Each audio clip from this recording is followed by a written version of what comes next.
Mga guys, mag-iimay tayo ng ulam natin ngayon.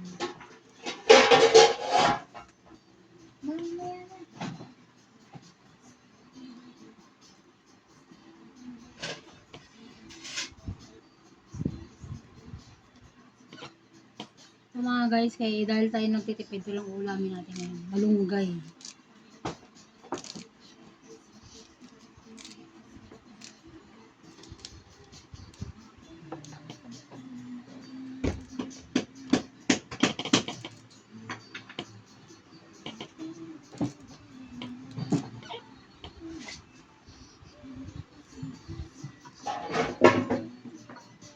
Pasensya na guys kung merong maingay ha. Ganyan talagang buhay.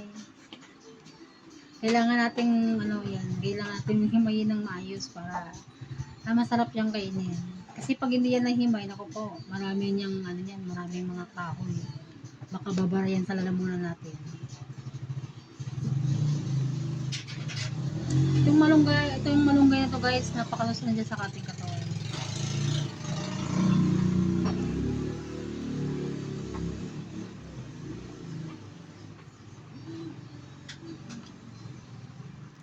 Masarap pong kumain ng gulay, mga guys.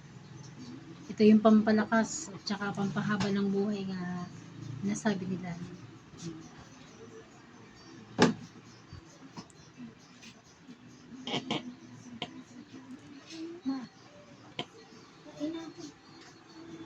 Ayan guys, ngayon lang tayo magluto kasi galing tayo sa eskwelahan. Umattend tayo sa orientation ng aking anak. Dahil ang pasukan nila nga, ang pasukan ng senior high sa Lunes na, kaya late ang ating pagluluto ng ating tanghalian. Pero itong hinihimay ko, madali lang tong maluto. Pag kayo po yung nagtitipid ng ulam, itong balunggay na to, sapat na to, lagyan mo lang ng sardinas. Gisa mo lang. Iwan ko po sa inyo kung kayo po ay kumakain ng sardinas. Pero masarap ang sardinas sa totoo lang. Wag lang naman umaga, tanghali, hapon ang sardinas kainin. Eh talaga magsasawa ka niyan pag ganong araw-araw ang kain. Almusal, tanghalian, hapunan.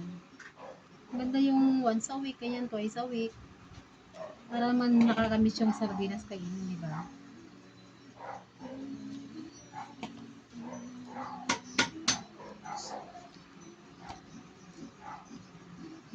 Pasensya na mga guys, kasi may mga background tayo dyan na maingay. Ganun talagang buhay.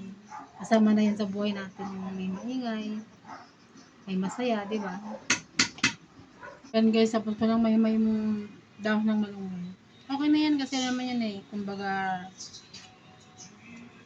sariwa pa yan kaya hindi pa matigas. Ngayon naman po, hihimay naman natin yung sitaw. Hulaan nyo guys kung ano iluluto ko ngayon. Guys, maghihimay ng sitaw. Yung sitaw na maliliit yan. Ito yung sitaw na to, mas masarap to para dun sa mahaba.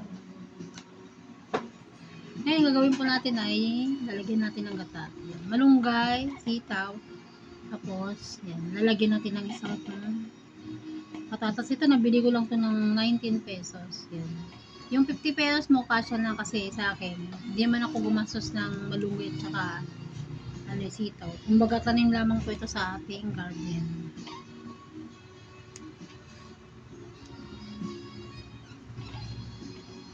Masarap talagang buhay kapag ang tanim mo ay sariwa. Kasi hindi mo na kailangan gumastos.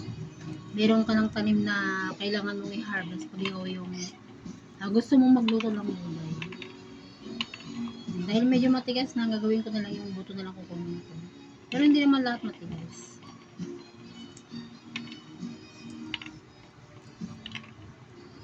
Yan guys, tapos na yung sitaw. Yan. Marami-rami naman siya. Sunod natin yung kalabasa. Parang mukhang masarap yung kalabasa.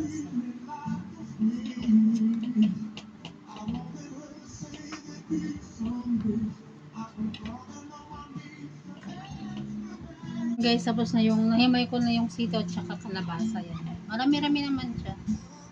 Kasya na yan sa 4 na tao. Tapos ngayon, ang lalagay po natin gatay ito. Subukan naman natin ng good noon fresh gata. Yan. Ito po ay binili ko sa Dalis. Ngayon mag-iwa tayo ng dahil mahal ang sibuyas, kalahati lang nilagay ko. Tapos luya. Bahala na kayo guys kung anong sasawag nyo sa iyong iluluto. Gata. Ito na guys ang ating mahiwagang kawali. Yan. Unahin natin yung kalabasa kasi yan yung medyo matigas. Magsasabayin natin yung lagyan ng gata. Tapos sunod natin yung sitaw. It is durable and protected, preventing shocks and scratch. There is enough space for your computer, accessories and documents, and a variety of designs, pockets, and compartments make storage more convenient. Improve your carrying experience. Try it now. Tapos po itong malunggay, huli na natin ilagay kasi madali lang naman itong maluto. Tapos, lalagyan po natin ng sibuyas. Tapos, luya.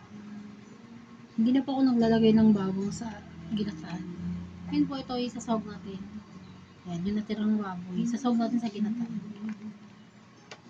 Then, sunod natin yung kokomam.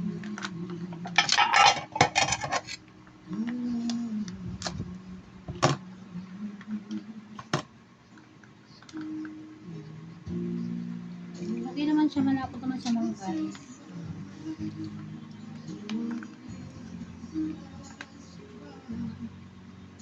Kali magdadagdag lang po ako ng konting tubig. Tapos lalagyan po natin yun ng pampalasa, asin, bechin at saka konting magic sarap pagka matabang. Guys, nakatapos siya malagyan ng gata ngayon naman pa atin ng isasalang ating gulay. Ito lang ating ginatang gulay. Yan. Ito ng ating gulay. Yan. Please like and share my YouTube channel, Tipid Recipe. Thank you.